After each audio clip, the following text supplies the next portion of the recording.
Good evening, everyone. Welcome to Health Australia Party Thursday evening chats. Tonight, I'm talking to Libby Madders, and Libby has a Bachelor of Commerce, and she's a mother, a concerned mother, and she has been very successful in dealing with Wi-Fi in schools. And she first got involved in the electromagnetic radiation way back in 2013, 2014, as part of the P&C at the local high school, where they were going to put up a tower. So she's been heavily involved in all aspects of what Wi-Fi means in schools and what it can do to our kids. She's researched it thoroughly, and she's got some really good hands-on information that you can listen to and hopefully go to your child's school and tell them it might be a good idea for change, because I know most of our schools are Wi-Fi'd, and our kids are suffering from this. So let's look at the facts around that and get some, some verification of what I'm saying. So Libby, welcome. Thank you so much for joining us tonight. It's a pleasure, Molly. Thank you. Libby, start by telling us, if you would, what happened with the school, and you know, you were on the P&C and your kids were in the school. Can you sort of tell us what happened there and how you got involved? Okay, sure. So as a parent, we get most schools just, distribute school newsletters, and in the school newsletter, it stated that this telecommunication tower was coming very close to the school. And a group of parents all went to the local meeting that the telecommunications people were having. And we all got together and we formed a group to try and stop it. And, you know, we did so much. We had 12 local newspaper articles. We had the local support of the mayor. We had TV, radio coverage, you know, you name it, we had it.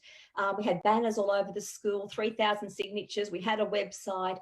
And long story short, it's very, very difficult to win against the telecommunications people unless you take legal action. So we lost that battle externally, and then we turned our attentions to the internal school environment, learning at that stage, we only just all learnt that Wi-Fi is also at telecommunication towers, mobiles, Wi-Fi, Bluetooth, cordless phones, it's all electromagnetic radiation.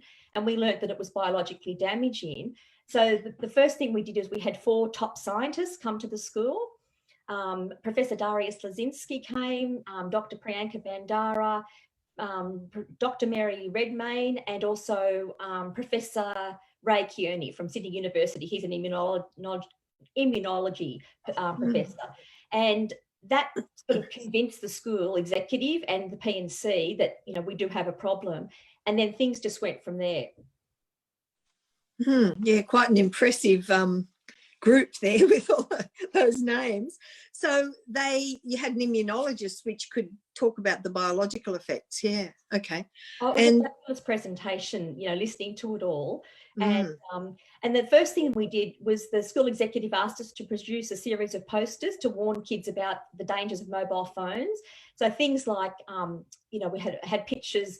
Actually, the Environmental Health Trust is an excellent website. They've got some of the types of posters like we've got up at the school, where there's a picture of a boy with a phone in his pocket and there's a great big cross through it.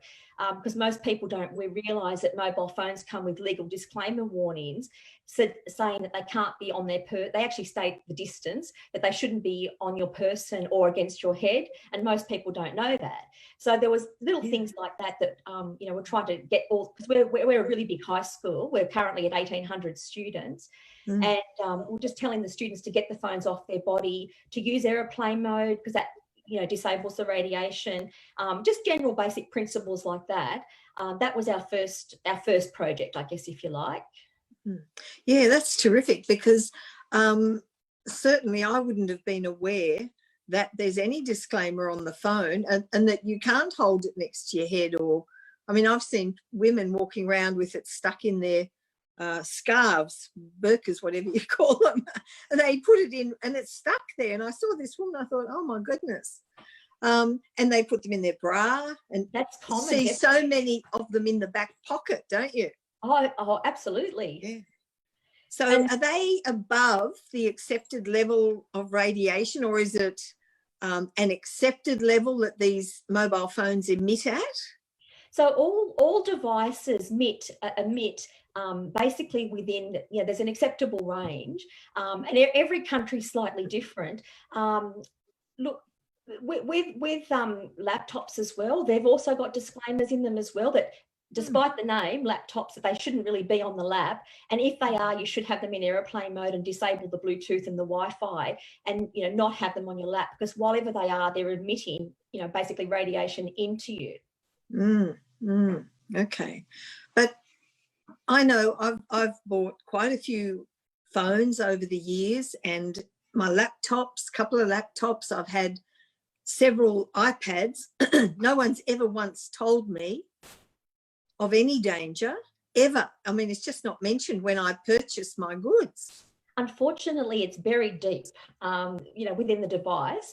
For example, I believe in the iPhone, if you look under, if you think of the acronym GAL, G-A-L, it's under General Advice Legal, I believe, but it's somewhere different in every different device. But it does state in all these devices, it's like if you buy a new washing machine, you probably don't read every single instruction, and most people don't read all the fine print. And that's why the Environmental Health Trust is an excellent website that helps alert people to this type of information. Yeah, it certainly should be better known than it is. Oh, absolutely. So particularly for young kids. I mean, you would see it too. Kids in prams, in strollers, little toddlers holding either an iPad or an iPhone right on their bodies, close, watching it. Yeah. I've been tempted to go up to the mothers sometimes, actually. I've not done that, but I've even seen prams when I had my children. Mine are all teenagers now, but when I had them, it was common to have a drink holder on the pram. But now I've seen them with mobile phone holders on the pram. So. Oh, gosh. Moving with the times. Yeah. So what are the levels? I mean, I know Australia has obscenely high acceptable levels of radiation compared to other countries, even like China, which is minuscule, and ours is like way up here. Yes. Look, every country's got different exposure limits. The US, the UK and us are all very similar. As you said, Australia is way, way at the top. In terms of safety of all of this, if anyone's watching that's a scientist or anybody from the medical field, one of the best websites they can look at is the Bio-Initiative report, and it's about biologically based standards. And they talk about the standards that we should have, but we don't. We have, like you said, astronomical high levels. So what that basically means is you see the local tower at the sporting field or on top of the shopping centre, the radiation that's allowed to be pumped out from that is just huge. It's really, really big compared to many other countries. And coincidentally, Australia is now, it's a terrible statistic, but we have the highest cancer rates in the entire world out of 185 countries. Now, I'm not a scientist and I can't categorically link those two things together, but it just makes you wonder. Yeah, it definitely makes you wonder. And, one and one usually makes two. Depends who's analysing the numbers, I guess. But what about, we've got our Panzer, don't we, that are meant to be the body that keeps it safe for us? Yes, so our Panzer are our Australian Radiation Protection Authority. Now, they look at ICNIRP, and ICNIRP, it's a big name, it's the International Commission of Non-Ionising Radiation Protection. And what they are is they're an NGO, so a non-government authority, and they're a group of self-appointed individuals. And they set the radiation standards that countries like Australia, the UK, many countries follow their standards. Their guidelines even state that they shouldn't be a mandatory prescription for safety. So that in itself should set off alarm bells to various countries. Yeah. Their own research.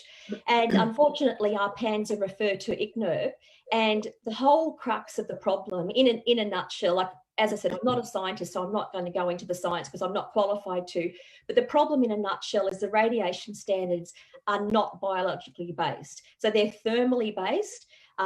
So what's the difference with that, Libby?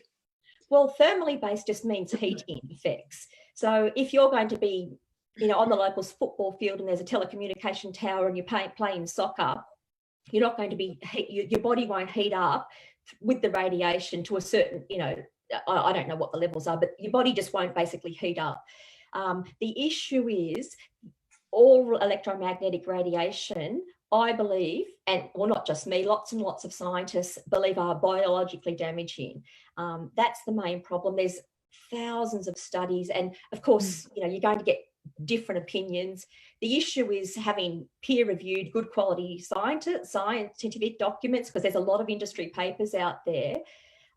Again, for anybody who really is interested in looking more at the science, I recommend that they look at the ORSA website, which stands for Oceanic Radio Frequency Scientific Association. And it's an Australian group of scientists. Everything's peer-reviewed. It's a really large collection of papers. And overwhelmingly, the weight of evidence demonstrates biological harm. Yeah. So the ICNIRP group, which are self-appointed scientists, or are they industry-based people like telco people, or are they just mostly scientists? What are they? Do you know? Look, it's a bit of a mixture. Originally, Michael Repiccioli was one of the first ones in that came to ICNIRP. Some of them have had experience. There's engineers on there as well. Some of them have had experience, have worked for telecommunications companies. Some of them have done research for, the telecommunications. It's a varied group. It's a mixture. Obviously it changes every so often as well. So, but okay, that's who we refer to. And the whole crux of the problem is the standards are not biologically based. And the Bioinitiative report, it's like 1,200 page document, which is a fabulous document that delves into why we should have biologically based radiation standards. It makes sense. We're biological beings, aren't we? So it kind of makes sense. Yeah. Oh, definitely. So with these levels for Australia being so high, that includes Wi-Fi. How does that link in with Wi-Fi? So the radiation emissions are very high for Australia compared to all the other countries. And you can see that there are many graphs that actually show that, government graphs. So with Wi-Fi, where does that fit into this picture? Well, most of the Wi-Fi in this country is particularly home Wi-Fi, is 2.4 gigahertz. Some school systems will have 5. I'm not aware of what all the different countries, what levels of Wi-Fi they actually have. I'm not sure if they all have 2.4, but certainly that's what we have here. Okay. And how does 5G, does that change that? Does that change that level? The 5G that's proposed at the moment? Yes. Well, 5G is different. It's millimetre waves, and it's a little bit different. It's still, non-ionising radiation. And again, there's an awful lot of information coming out there to say that, there's potential safety concerns with that as well. So how that relates to Wi-Fi, I think that what's actually happening with that is it's coming to residential streets, and it's going to be on all the council utility poles out the front of your house, be it lights or electricity poles, things like that.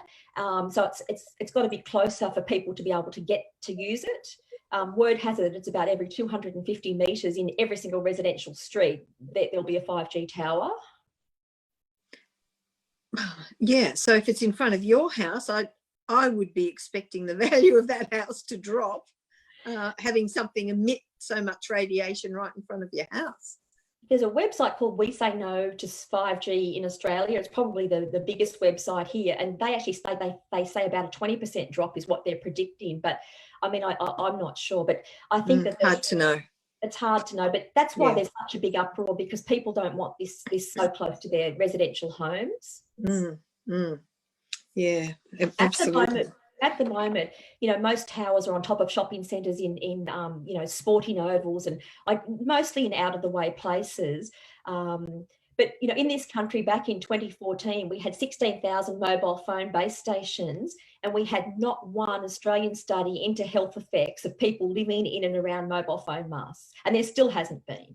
So I guess, you know, it's just not being studied. But then overseas, if you look at the studies, anybody who's within a 500-metre radius, particularly living in that vicinity, there is an increase in health effects within that area.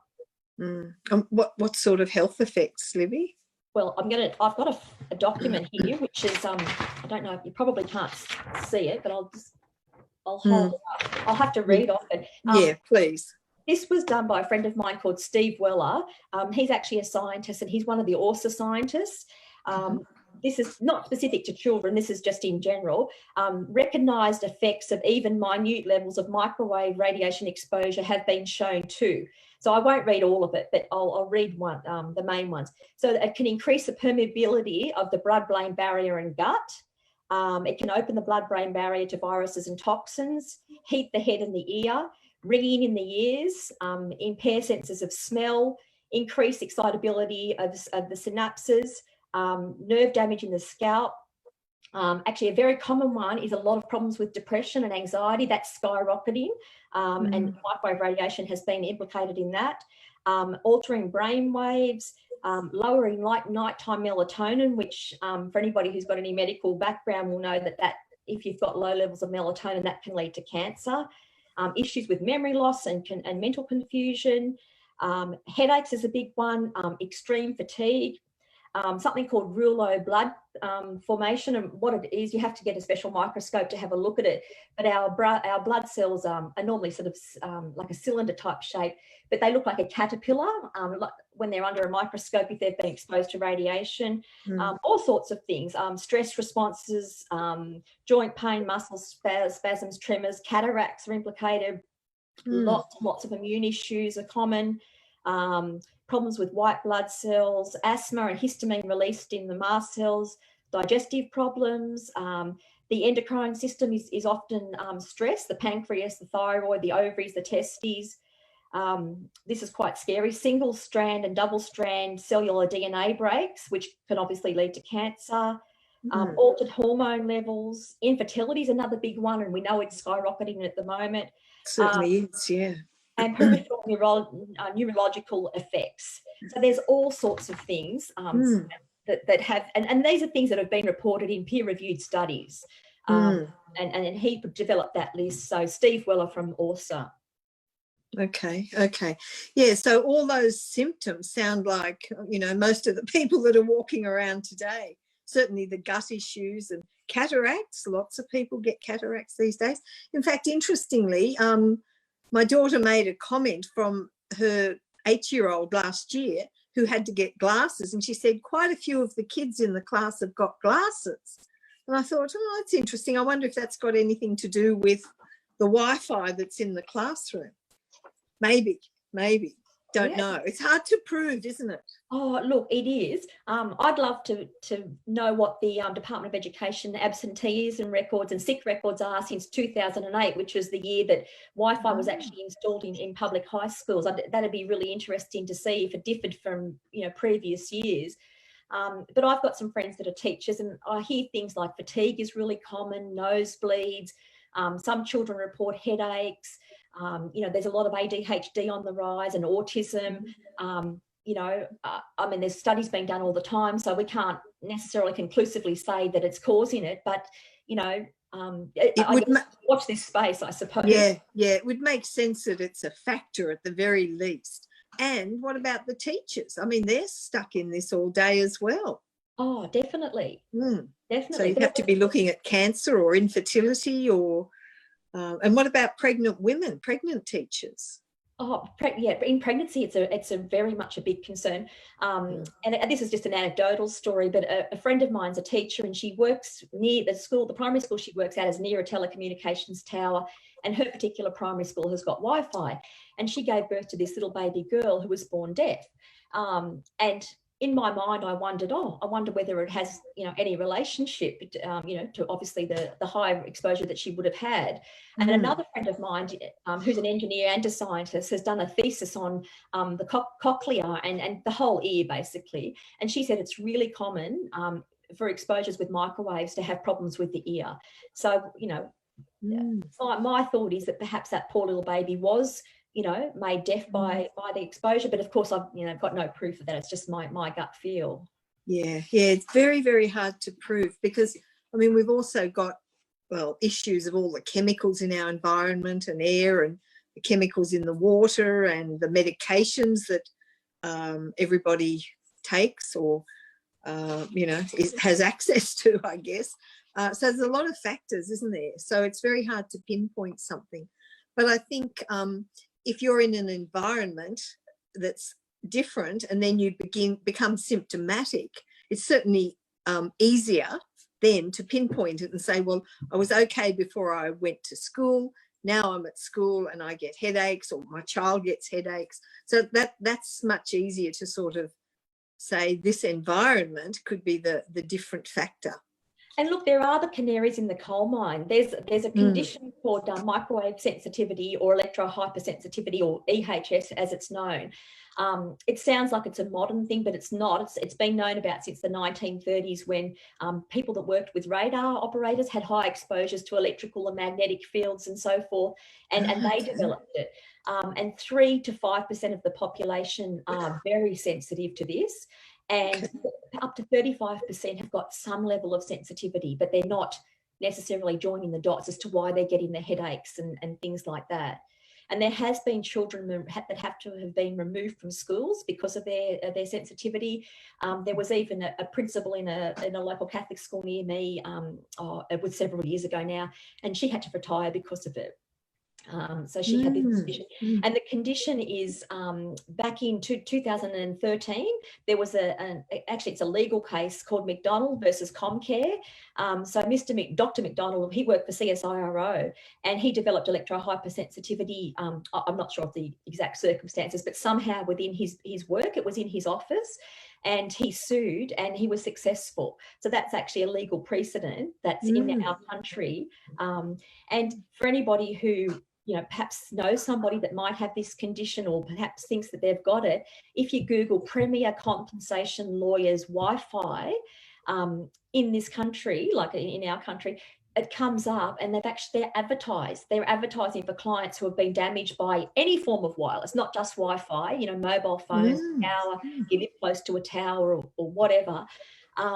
So, I mean, a group of lawyers, to my way of thinking, wouldn't be advertising for people who have been damaged from all this if there was no biological mechanism. So. Yeah, absolutely. So there obviously must be quite a few of them starting to present nowadays. And I suppose you'd have to have medical confirmation that that's a possibility before you could do anything about perhaps any legal action. Yeah, there's very few GPs that would be well versed in this. There are a couple in this country, and there are some tests. Actually, Dominique Belpomme, he's a famous French, he's a cancer doctor actually, in France, and he's developed some biomarkers for this particular condition. And I know of a couple of doctors here that are doing that, and there are tests that they can do in the blood that show up that a person has this condition. So there's a couple of tests. Well, that's good to know. But not every GP is aware of it, unfortunately.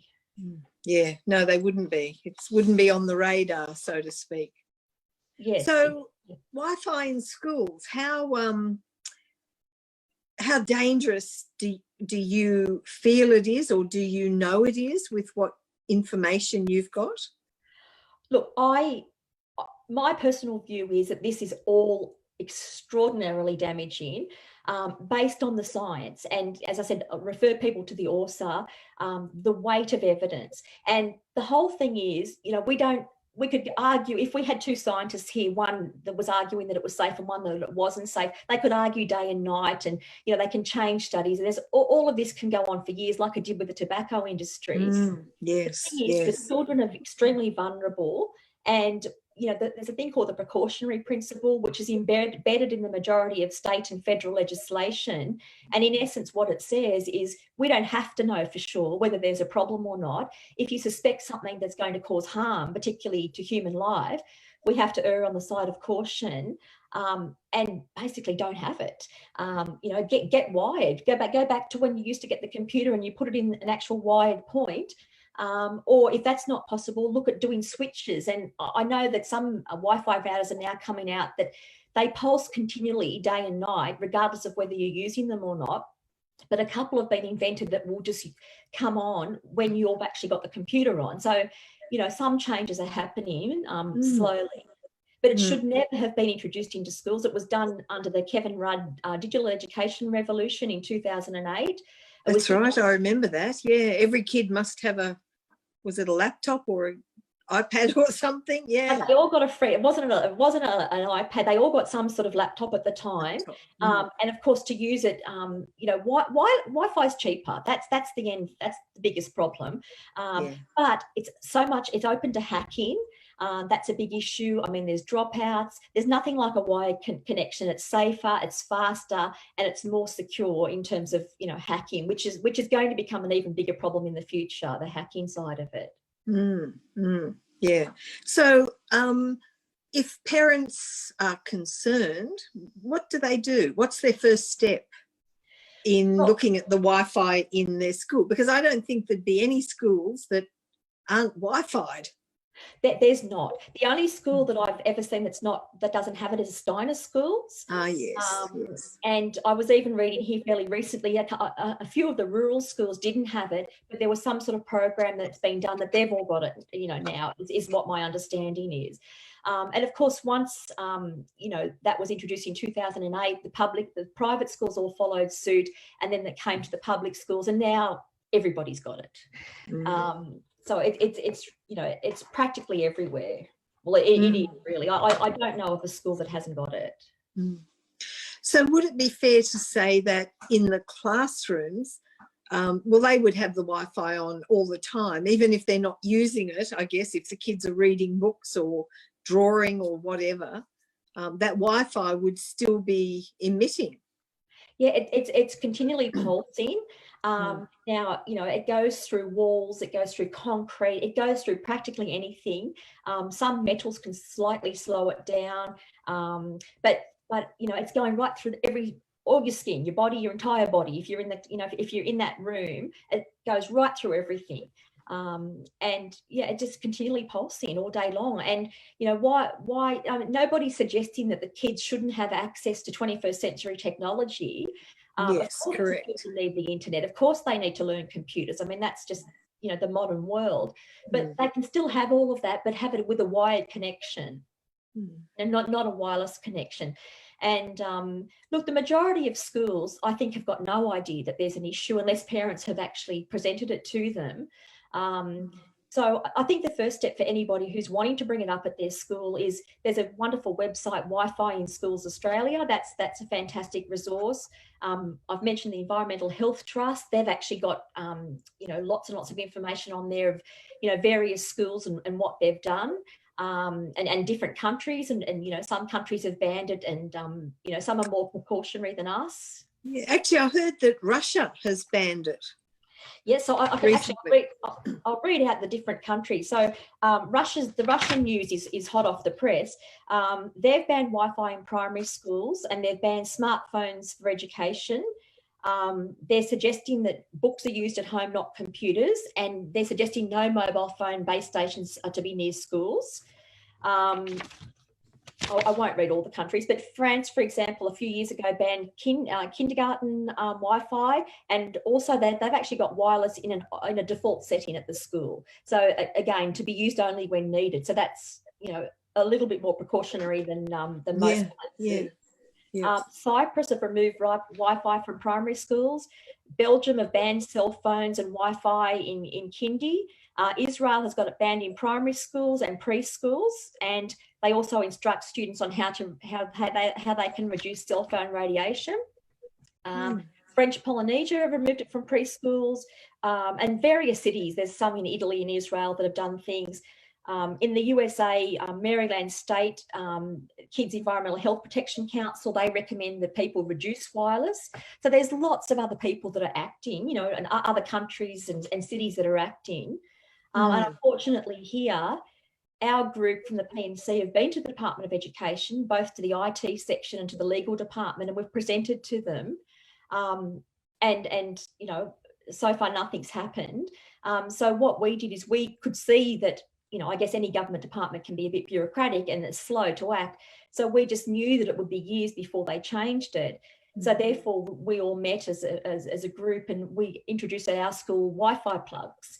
So the teachers can turn it on when it's needed and off when it's not, which, it's not an ideal solution. An ideal solution is a wired solution, but it's still precautionary. And that was the solution the school was happy with. So we went with that. And we've just got an amazing principal who's, she's very well read, and she read the science, and she's got a head, what's the word? She's got her head screwed on.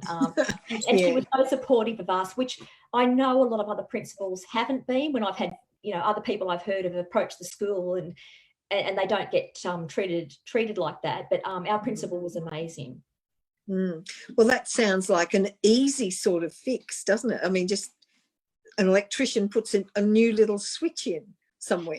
Yeah, I mean, to let you know the cost of it, we've got 75 classrooms, which is a very large school, a high school, year 7 to 12, and it costs $6,000 to. And what they did is, in some classrooms the routers were on the roof, and in others they were sort of at the top of the wall, so out of reach.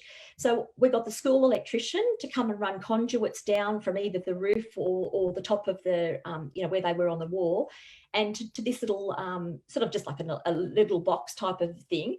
And then there's an RJ45 switch, and the teachers can just pull it in and pull it out, and that just disables the Wi-Fi, when it's not needed for that particular lesson. Yeah, I mean, that sounds smart, because I know one of the things that we do, we're not wired here, but we turn the Wi-Fi off at night. We make sure totally off at night, so that at least our bodies have a good period of time where it's not being fried. So absolutely. And look, a lot of people with the NBN and things like that, people are saying, but we have to have Wi-Fi. You actually don't. Like, there are routers that people can buy that still work in with the NBN that can be totally wired. And there are some that you can just physically touch a switch and turn it off, and some others you have to actually go into the computer to disable the Wi-Fi on the router. So it just depends on who you're with and what router you've got, really. And how would you know which one is which? That you need to go into the computer, or you can just switch it off? Well, usually, I guess, again, it comes back to fine print. I suppose, you have to read it. Like, we're actually researching this ourselves at the moment, because we've currently just got ADSL and we're about to get NBN. A few years ago, my dad got a router from My Republic, and that he could disable the Wi-Fi on that. So I'm not sure if they're still doing those. But there's a lady called Lynn McLean from EMR Australia, and I know that she has got great books for a start, and she will come and do a measurement of your house to see what your house reads. And she's got a great lot of products. You can buy radiation paint from her and things like that. And one of the things she's doing is she's helping people to get routers and also landlines that are all corded, not cordless. So if anyone's out there watching this that wants to get something without Wi-Fi and they can't find it themselves, call Lynn McLean and she can point you in the right direction. So she's EMR Australia, isn't she? Her website is that? Yes. That's yes. Yeah, and yes, she's very informative. She's a former teacher. And she's got this great little book, actually, because I know we're talking about kids today. I don't know if you can read that. Wise Kids. Yeah, Wise Wireless Kids. It's about $13, something like that. And it's really good to use on children, and just so they understand the whole process, and it's presented in a really nice format that's not threatening and things like that. So Lynn's been in the industry for over 20 years, and she's got a wealth that she produces free newsletters that keep you up to date, and she's a really great resource. Okay, so we could perhaps put together a list, because you've mentioned a lot of websites, so perhaps we could put together a list of all these websites that people could get a copy of. Yes, because when you're not informed, you can't make a good choice. No, well, that's true. Yeah, and I think too, to be fair to schools, I think probably most of them just wouldn't even consider that there's a real issue here. They just don't know. No, well, that's exactly right. And unfortunately, it comes down to, the high schools that it was put into with the digital education revolution, they had no choice. So every public high school's got it. But then the schools that are putting it in, it's local decisions, local it's the principal basically making the decision as to whether or not they want Wi-Fi. But at this point in time, you know, a few years back there was a few schools without it, but not now. Every school's got it at the moment. And yeah, I guess it probably starts at preschool, doesn't it? In the younger, the little tots, I guess most of them have got it as well. I don't know. My grandkids are at primary school, but yeah, interesting. I don't know about preschools either, because mine are all. It's a bit young. But potentially, you know, again, if people don't know the risks, and unfortunately many don't, yeah, potentially they could have it. Yeah, exactly. Well, I think people don't know the risks. They don't know that their phone that they put in their back pocket or in their front pocket or in their bra or T-shirt, they don't know how dangerous that is to them. They don't know that the Wi-Fi that they keep on 24/7 in the house is actually causing biological harm. And I know there are a lot of scientific papers, peer-reviewed, out there that people could check. I think what we see in the mainstream media and your ads on telly, you know, Telstra's got your great 5G coming. That's marketing. They're selling a product. They're not going to necessarily tell you the downside of it.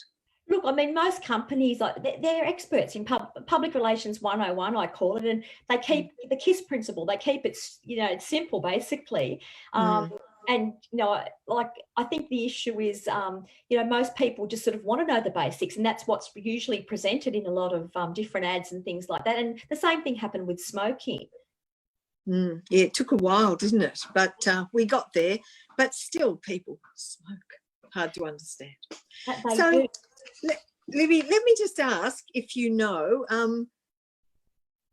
what is it? Why is it that kids and toddlers and tiny tots, why is it that they're so much more vulnerable than adults? Well, for starters, they've got immature immune systems. That's one big thing. Now, I'm just trying to flick to something in my notes so I can read it out exactly. The World Health Organization, they actually state that cell phone radiation penetrates deeper into a child's brain by up to double. So what's going to penetrate into your brain, it's going to penetrate into my brain, into a little child, or, you know, a younger child, twice as much. And it goes into their bone marrow 10 times more than it's going to go into your bone marrow or my bone marrow. And the issue is, and actually I should have said, when we were talking earlier before about ICNIRP, one thing I forgot to say was, and I've just noticed it here, was the guidelines exclude kids. So the ICNIRP guidelines that our PANS are referred to were never done for children. So children are not in the guidelines. So, you know, basically that means it's all electromagnetic radiation that's untested, unproven, and unsafe for the use in children, because the guidelines exclude them. So with no guidelines for them, you know, what you've got to look at is nobody has ever come out and said this is safe to use in children. If you listen to the wording, nobody comes out and says if it's safe. In fact, a few years ago, and again, I'll read it out word for word, our PANSA used to have some really good fact sheets, which have since been pulled off their website. So why would they do that? Why would they do that? I don't know. They were wonderful fact sheets. I know people that have screenshot them. So fact sheet 13 used to say non-thermal effects from low-level electromagnetic radiation exposure may occur. So in other words, biological effects are possible even at low doses. So that's very interesting. That's not specifically with children. And then, but fact sheet 14, if I can just find exactly what it says.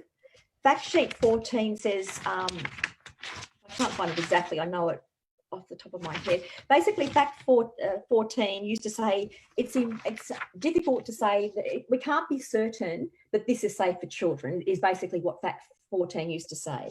So, you know, our PANSA were even acknowledging that because the guidelines excluded kids, they can't be certain. So again, it all comes back to the precautionary approach. You know, if this was a court of law, we couldn't prove, with 100% certainty that there's a problem, but the weight of evidence would suggest that it's certainly a guilty verdict, but so because of that, we need to be erring on the side of caution, because we don't want to take the risk now and find out in 20 years' time all these children have got all these troubles because they've been sitting, in classrooms with Wi-Fi on.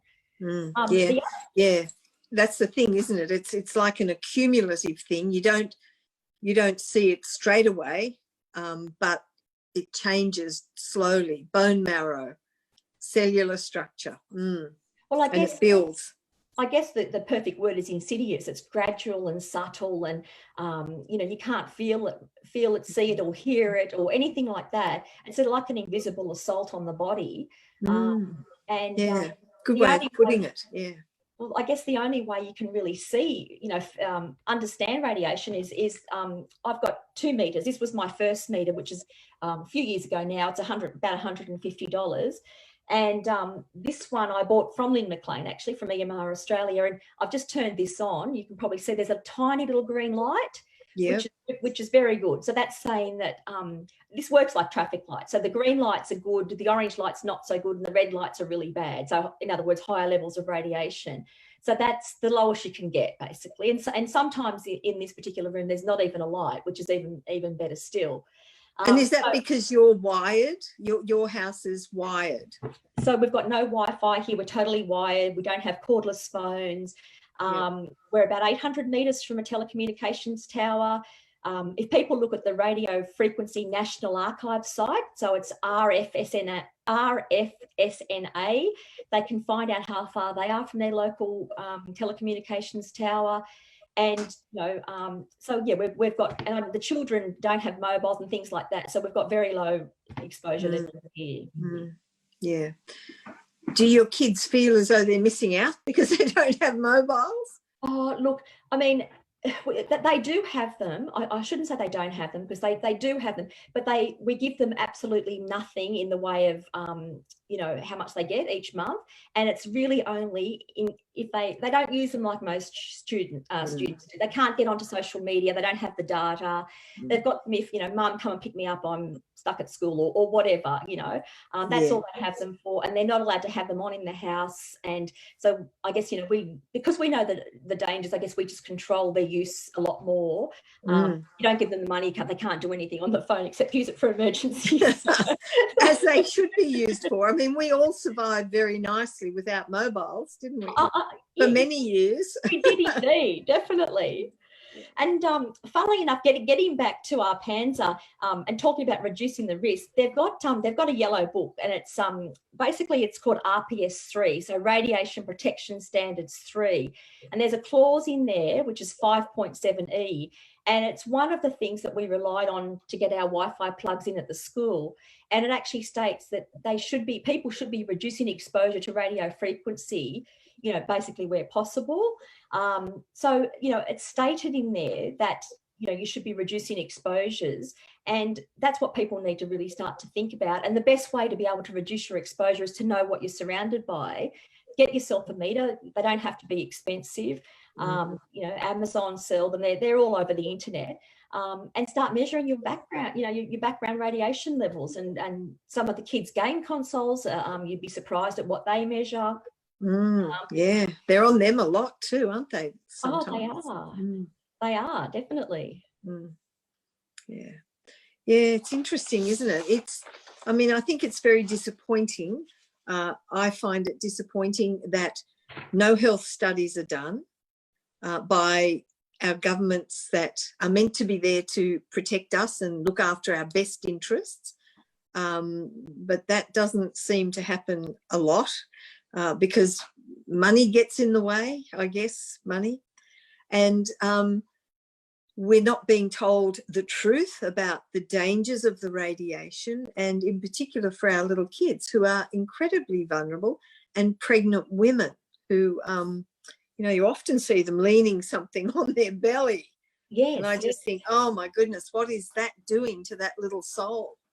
there's a absolutely, for any pregnant ladies watching this tonight, or gentlemen who have got pregnant partners and whatnot, there's a fabulous internet site called the Baby Safe Project, and it basically goes into the pregnant woman and you know, the things that they need to be careful of, and you know, what they should be doing, and how they can keep their baby safe.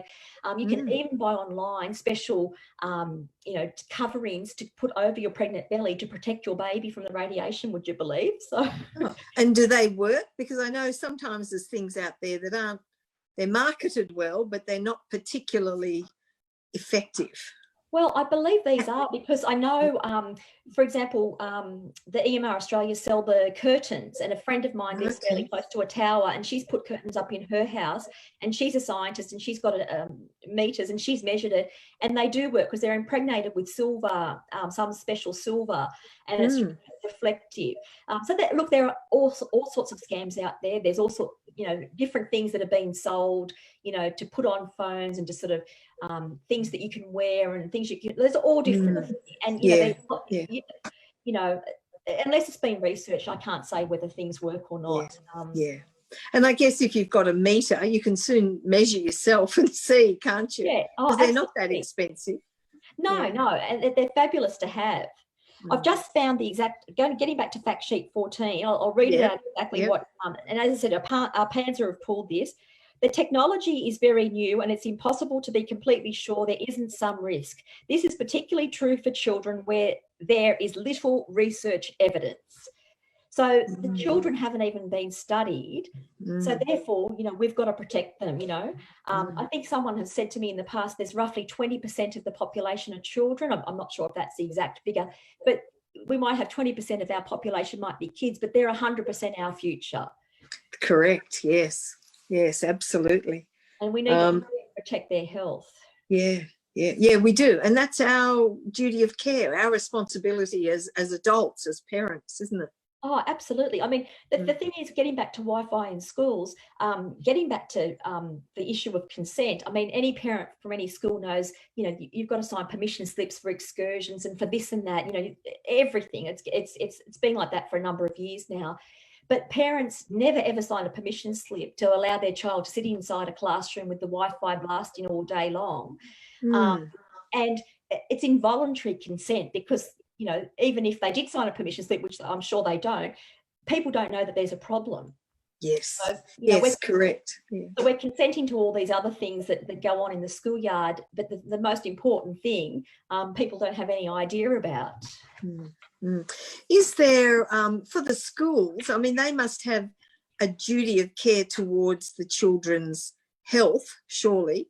Is there anything they need to like, do they need to measure the root classrooms, or is there anything in place where they should have some control over how much radiation is emitted, or is it just not seen as a problem? Well, the problem is, I guess there's a hierarchy. So the DEC, the Department of Education and Communities, refer to our Panzer, who refer to ICNIRP. So I guess, you know, they don't have the time to, I guess, research themselves. So they refer to our Panzer, and our Panzer, you know, they don't say it's safe, but because the standards are not biologically based and it's thermally based, it's all seen as being, you know, quite okay. So then it seemed to be okay. So until the problem is the standards haven't been set correctly. I mean, if we go way, way back, I'll just read this out. Back in 1994, the CSIRO, they gave early warnings of all of this. And so this was obviously in 94, well before the uptake of wireless that we've got now. And they were listing many of the documented health effects of wireless at the time. And at the time, we didn't have our Panzer. So at the time, CSIRO actually the adoption of the ICNIRP principles, and there was an organisation called Standards Australia, and they actually didn't want the ICNIRP to come in as the guidelines. And so they didn't want it. They were saying, no, that there's biologically effects. So what actually happened at that point, Standards Australia was actually terminated, and basically for failing to approve the ICNIRP standards. And next thing you know, our Panzer's born. So that's just a little bit of a background here of what happened with the setting of standards here. And again, I'm going to recommend another great website. There's a man, Don Maisch, M-A-I-S-C-H, and he's got a wonderful website called mfax.com. And he's got this thesis. It's quite a long document that's called the Procrustean approach. And it's written all about what I've just basically said in a nutshell, but he fleshes it out obviously in a lot more detail, and just how it all began here. And the ICNIRP standards, they date back to 1998 as well. And again, that was before the uptake of, the massive wireless world that we're currently living in. And there's been no revision since. So they're obsolete and they're out of date. And they're not. Well, that makes no sense, because 1998, we certainly didn't have 5G. We didn't have 4G. What did we have? Because we didn't have 3G back then. Did we have 2G? I'm not sure actually. If it was 2G, it was definitely, there was no 4G. It was either a 2 and a 3 maybe. I'm not sure.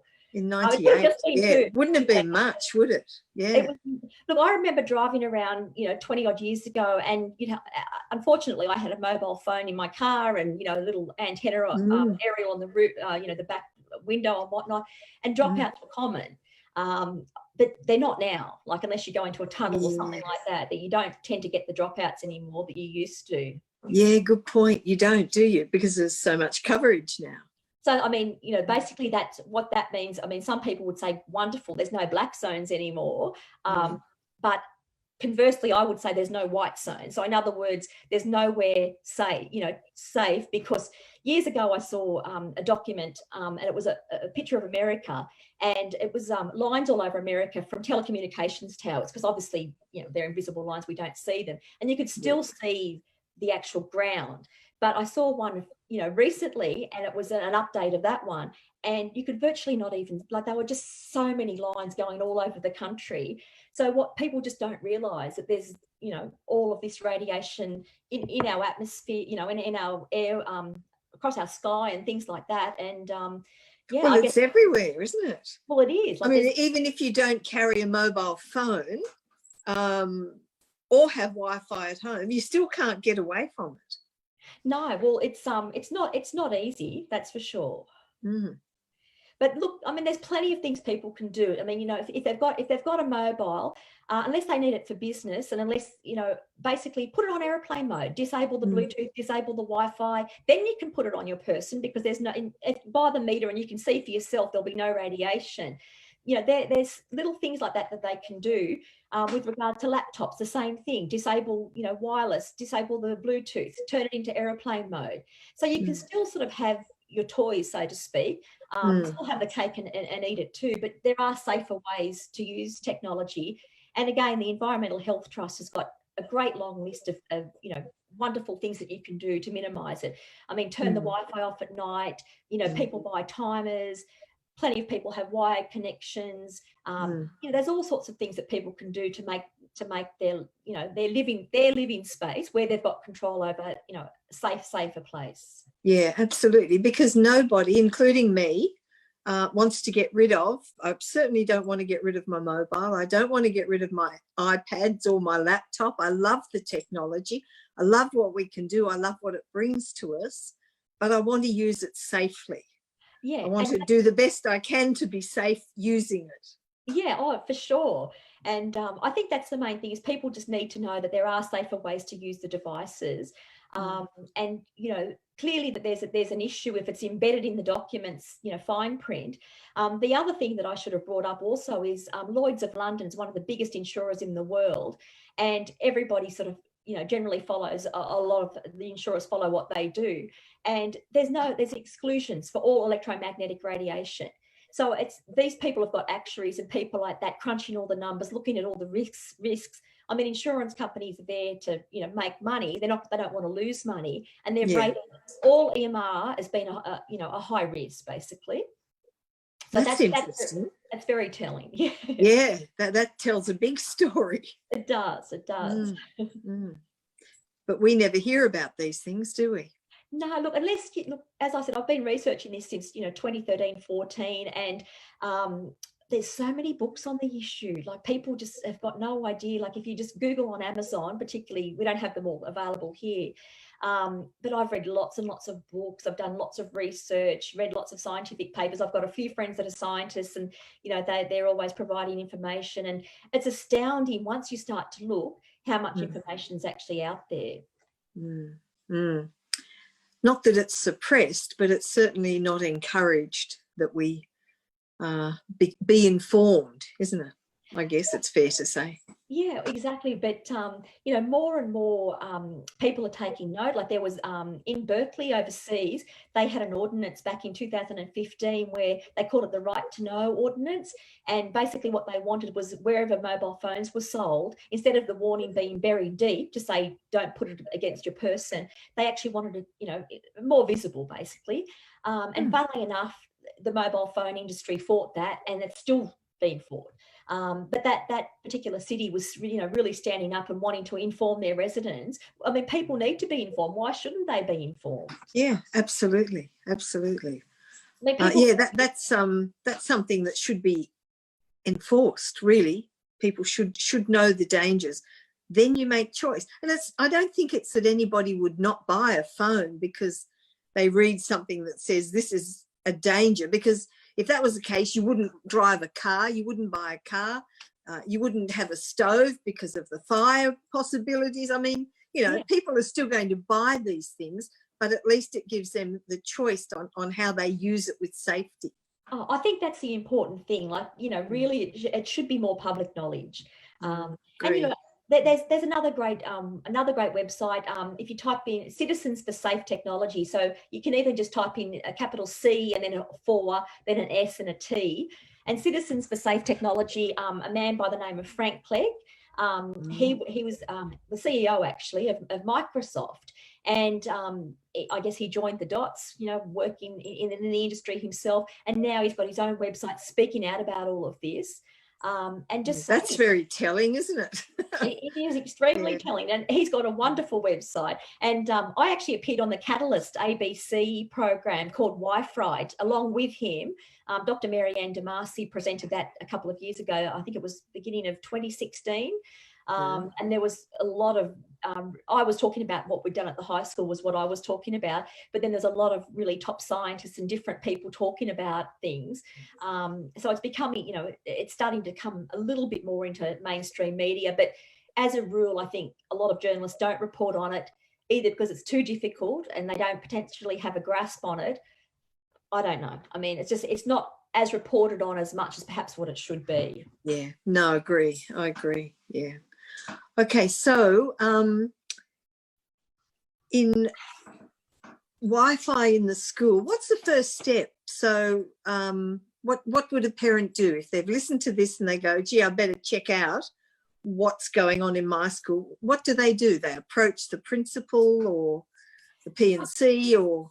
The first thing to do really would be to go to the P&C. First of all, I'd talk to other parents. So, you know, if your child's got various friends and you're friends with the parents, I'd talk to a couple of other parents, and just don't go along to P&C by yourself. Go along with a few parents after researching all of this. I mean, the World Health Organization classified all electromagnetic radiation to be possible carcinogen back in 2011, and the IARC, who's the International Agency on the Research of Cancer, and lots of the scientists, the independent scientists, are calling for it to be upgraded. So already it's a possible carcinogen. Above that comes probable carcinogen, and then becomes a carcinogen. So they just really need to get the basic facts like that, and, you know, research what other countries are doing, and you know, put together a little presentation and take it to P&C. And try and get the principal on board, read as many books as you possibly can about the subject, and present to P&C, and just go from there. Yeah, just be well informed. And, you know, quite frankly, the little switch that you've talked about, that's not a drama to put into every school, is it?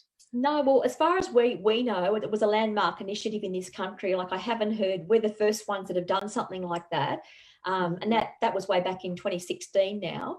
But I know I have a lot of people hear what we've done and contact me through the school, through the P&C, and, you know, asking for exactly what we did. And we send photographs and you know, give them out step-by-step detail of what we did. And I know a couple of people that have replicated it at their school. So, I mean, that's positive, that you know, it's better than nothing, you know. Absolutely, yeah, yeah. Where you have control over when it's on and when it's off. I mean, that just makes common sense, doesn't it? Makes sense. Oh, it does. To do that. Oh, definitely. And, okay. So I think just trying to think if there's anything else that we haven't discussed.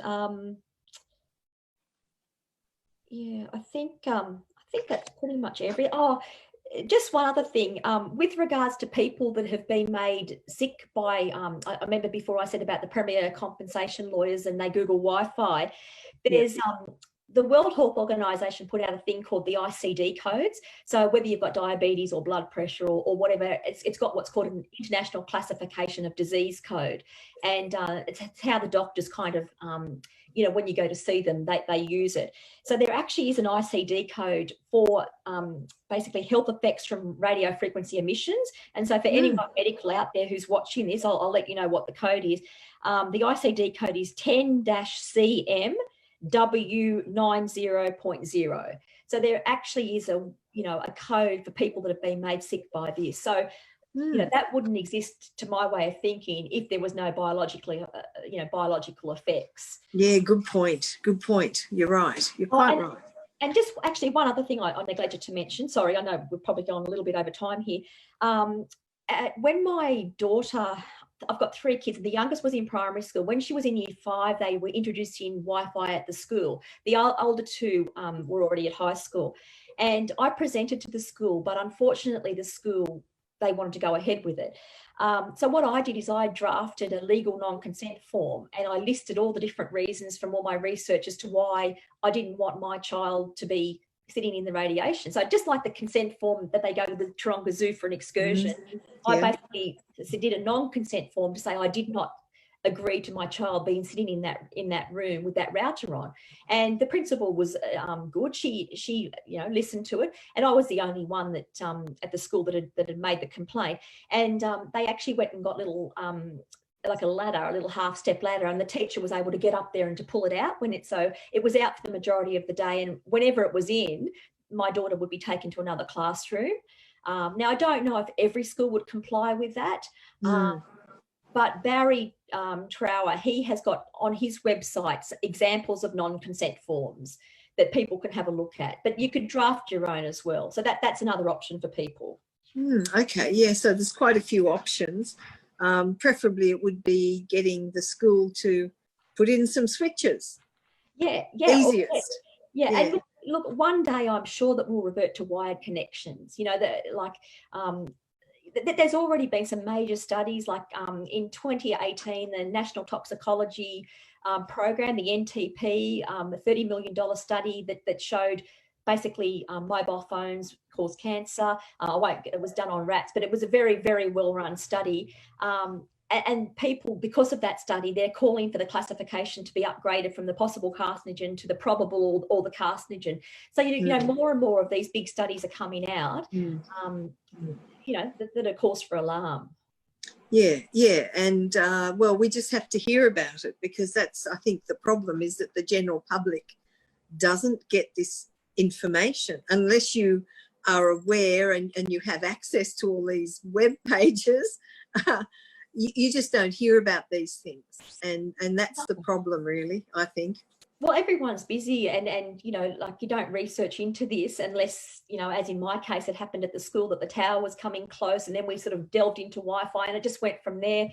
And we've got an EMR committee, so an electromagnetic radiation committee on our P&C that I've led for a number of years, since our inception, actually. I don't know of another P&C that's got a committee like that, but you know, where possible, you know, we try to minimise everything at the school. We've got mobile phone safety tips that we've given that are on our website for the kids, and the Environmental Health Trust have actually picked up on those and reported them on their website, so that we know we're doing the right thing when they report on what we've done. And they've reported that's on our marvellous. Yeah, and they've reported on our Wi-Fi plugs too. So, which is great. Okay, all right. Well, Is there any way we can get a list of all these websites from you that if people want them, they could message me and I could forward it on to them? I think I may have forwarded that to you. I'll double check. I think that was a list of websites. I think I did forward it to you, but if I haven't, I'll re-forward it to you. All right. Just a list of websites. Yep, terrific. Importantly, the 3 scientific websites are there: the ORSA website, the Bio Initiative, and the other one was the EMF portal. And that's all the science you need for anybody who's medically inclined or scientifically, interested. They're the 3 best websites with every study you could possibly imagine is on there. Oh, brilliant. Yeah, that would be great, because I'm sure there's going to be quite a few people who want to follow up, because we all want the best for our children, all of us. And I think if you can maybe present some of these web page connections to the principal or to the P&C, give them somewhere to go and have a look at it, it could start to make change. And we all want the best for our kids. It's pretty simple. Look, I mean, children, no parent wants any harm to come to their child. And, our P&C are just a bunch of parents that want the precautionary approach for our children. That's how we all got into this. And we've all been researching it ever since. So much so that one of the committee members was even a member of our EMERG committee, which is our PANSA. They've actually disbanded EMERG after 20 odd years, but EMERG is the Electromagnetic Energy Reference Group, which the community group that our PANSA got together to kind of talk about the dangers of radiation. So they're just all, community members, basically. It's recently been disbanded. So, even one of our P&C was on that group. So, we're well and truly abreast of everything that's happening. And, we've got 2 scientists, so they keep up to date with all the science. And, Victor Leach is a chief radiation scientist with over 40 years experience. He's the one that runs ORSA, the ORSA database. That's an amazing resource where these people are giving their time. And it's just amazing for people who really want to look into the science of it all. Yeah, and it's, I think, what I've found is once you start looking, there's no going back. It's like you can't sort of look at it and dismiss it, because the science is there. These are credentialed scientists. It's peer reviewed. You can't argue with it. No, you can't. It's just that they don't work for the big telcos. So it's a different story from them to what you get from other scientists that perhaps may have a vested interest. The problem, I guess, with anyone who's in science is, getting grants and things like that. And, there's been scientists that have lost grants and all sorts of things over, speaking out about all, not just this issue, but, tobacco or whatever in the past. Yeah, the asbestos, asbestos, thalidomide. I mean, we've made plenty of mistakes in the past. And I guess, we really need to learn from those. And that's why there's such an uproar about 5G, because it's encroaching on where we live, which should be really free of radiation, not on the telegraph pole out the front of your house. Yeah, exactly. And just the whole planet basically blanketed in it, with all the satellites going up, beaming it down, and the towers and the small cell towers. It's I don't know, just somehow not making sense to me. There's a lot of insects that have been badly hurt, because they're obviously much smaller than we are. And I was only reading just the other day that if the bees die, we don't have very long left ourselves, because they obviously, pollinate the different crops for our food, and insects have been really badly affected. So, it's time that we all, took a look at everything. But the satellites are a big issue, and coming down to the ionosphere, and it's just a real worry. It's just not, it's not how God intended it all to be. And obviously there's natural electromagnetic frequencies, and if people put their feet on the earth, you get those natural electromagnetic frequencies through the earth. But all this man-made non-ionizing, years ago we used to think that ionizing radiation was safe. They'd X-ray, women's pregnant bellies. Correct. Yes. Yeah. But now they use the Alara principle as low as reasonably achievable. And if you go and have an X-ray on a broken, elbow or wrist or whatever, they give you the lowest dose of radiation possible to get the effect, the X-ray. So there's, we used to think that was safe, and now we know that we've got to be careful with that, and this is no different. Correct. Yeah. In my opinion, and the opinion of many, many scientists. Yeah, many scientists. Yeah, it's time that we wake up and take a look at what's really going on, I think. Oh, definitely. Mm. And it's great that Health Australia Party have got a whole policy on, you know, whole electromagnetic radiation. Like that's just amazing. It's wonderful. Mm. Yeah, we do have a good policy. Yeah. Libby, thank you. We've probably taken a bit more of your time than intended, but thank you for all that information. It's very valuable, and I really admire the work that you do and your dedication, because it does become a bit overwhelming and overpowering and takes over your life a bit when you start to look into these things and know that you can't step away from it. Once you look at this and you see the truth, you just can't step away. And we as a race, humanity, we deserve health, and we deserve a clean planet, which right now we don't really have, but we need to get back to our basics. Oh, so Libby, thank you. You're welcome, Molly. I've enjoyed chatting to you. Thank you very much for having me. You're very welcome, and very grateful for your information and your knowledge that you've shared. And I'll send Thanks, you that Libby. websites for you. Perfect. And if anyone wants it, I'll forward it on. So just let me know, just message me, and I'll very happily pass on any information I can. Okay, perfect. Thank you so much, Molly. Thanks, Libby. Good night. Good Bye-bye. night, everyone. Thank you very much for joining us on Health Australia Party Facebook Live. I hope you've gained, again, as much information as I have. Every time I do one of these talks, I just learn so much, and it's wonderful to be informed so that we have choice. Good night, everyone. Thank you.